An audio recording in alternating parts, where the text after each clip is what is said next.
Oh, yiggity. And we're back. So I wanted to bust down and share a little light on this Carmelo Anthony situation and the history of them folks lying on our people because, to create the victimhood on the other side. Y'all know how they use their propaganda tactics, but this brother broke it down so sweet.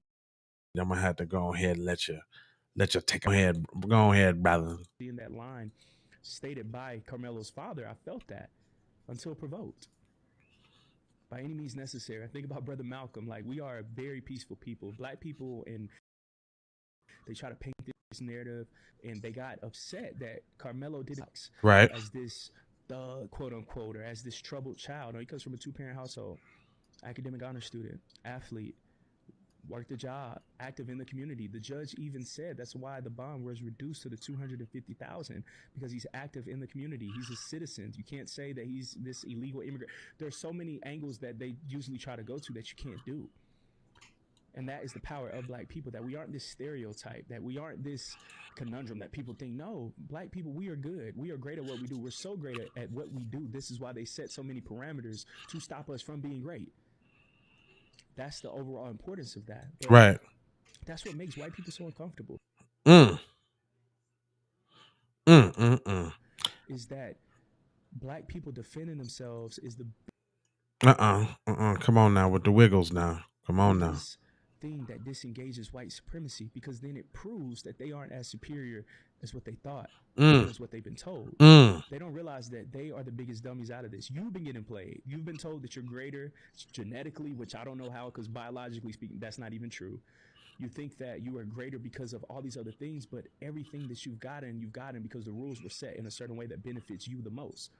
I'm not saying that as an excuse for black people. No, because we have so many successful black people. I see it every single day, Right. especially here in the beautiful city of Atlanta. But overall, as a community, as a people, we have gone through so much, and there's been so many setups for y'all, for white supremacy and the dominant white society, that they're able to be in that position. Come on It's now. not off of pure merit like what they like to use. It's not because it's fair and it's an equal playing field. Right. Because if it was, and every single time it was, we can go back to Auburn Avenue, we can go back to Tulsa, we can go back to Greenwood, Come we on can go now. back to Wilmington, we can go back to Harlem. We could just keep going and going and Come going on and going now. and going. We've had our own things. Lake Lanier, Osterville, we've Come had on things. The now. moment our things become successful, you want to tear it down because it challenges your idea of white supremacy.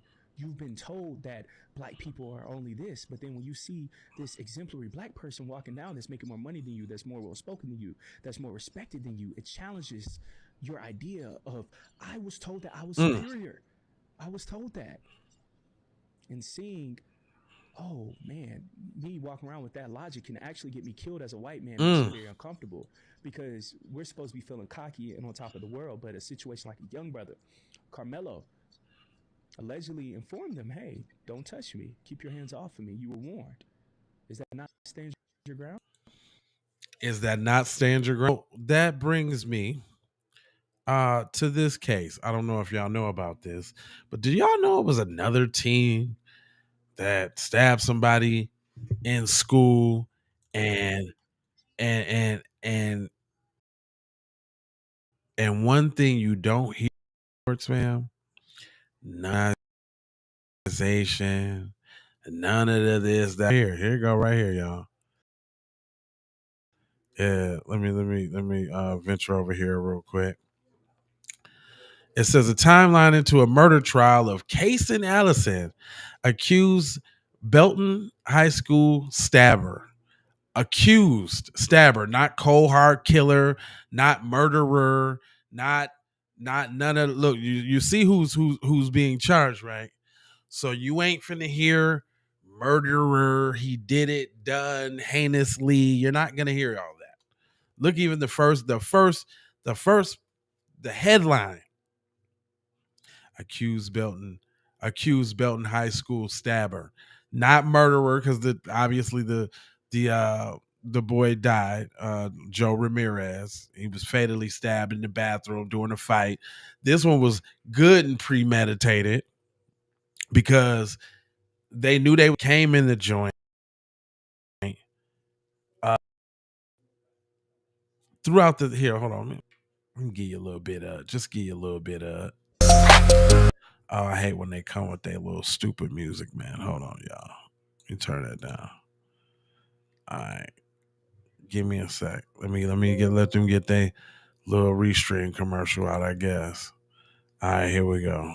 Story: the murder trial of a former Belton High School student began today. The suspect, Kason Allison, is accused of fatally stabbing fellow student Joe Ramirez in a Belton High bathroom back in 2022. This comes after several trial delays and almost 3 years since the incident. 6 News reporter Sydney Walker was back at the courthouse. Sydney, what was today like? The morning didn't really get started until around 9:30, and what followed was Allison pleading not guilty. The witnesses were called to testify today, but overall today gave us a clearer picture of what went down in Belton High School hallways that May 3rd day.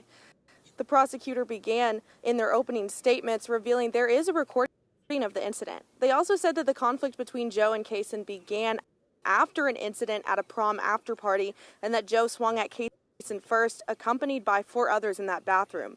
The defense countered by saying that Allison was not guilty of murder because, quote, Kason survived what could have very well been death or bodily injury by a group beat down. The defense also made a motion to exclude photo and video evidence, which was denied by Judge Faulkner. So look, they advocating for his side of the story. Could have been a beat down. He had to stab him. It was going to be a beat down. Look at them victim blaming, all that. But you can't tell them that little Dylan here. I'm just calling him Dylan, whatever his name is. Dylan didn't defend himself. You see what I'm saying? Like everything's all common, ain't all heinous. You ain't hear no public uproar. Wasn't no judges. Wasn't no judges threatened because he too had $1 million bail that was reduced to $175,000. If you did not know, same thing. Saw security footage of the Belton High School hallways showing the students entering the bathroom and running out. This included video of Ramirez running out with a trail of blood behind him and eventually collapsing. Several witnesses took the stand today, including 911 dispatcher Amy Retz, security officer Philip Douglas Taylor, and T responded to the scene. You can read more about the witnesses' testimony at kcentv.com. The trial is expected to continue. Look how they ain't got all the hasty, nasty words for the suspect, the alleged murderer, as they like to say. None of that. None of the same energy, right? If you read the post, shout outs to D Meach. It's a trial just started. Been on the house arrest since Cuz been on house arrest since 2020. How you gonna be on house arrest for 3 years? It says white people are delusional and just racist. The trial just started this week. His bail ended up being charged twice before being reduced from 1 million to 175,000. Just read the story and you'll question yourself. Why are white people this is a typical story of a white boy charged with murder. He's treated with respect as a menace to society. This white boy had no reason to kill Ramirez, yet has been granted a fair trial with no uproar from white people. Damn. I like the way you worded that, sir. And indeed, that is true. And I'm sure if you go in the comment section, boy, I'm sure if you go in the comment section, I'm saying, we was willing probably light sentence. Why is he bringing a knife to school? Oh, whatever. Anyway, I ain't gonna hold you, but I'm emoji fold you and scold you about being on code. But I just wanted to kind of put out an elegant, no nonsense argument that needed to be heard from everybody. I got a couple words for you though, real quick. I need you to go ahead, subscribe for the vibes, like for the spike, comment your vibe, share about getting black empowerment everywhere. Please that we are on Jones. And just to bring love, peace, blessings, and aloha, I'm out to Doha for Shoha. And I think you already know. Yiggity. FBA fixation. It's just that FBA fixation, y'all. Woo! FBA fixation.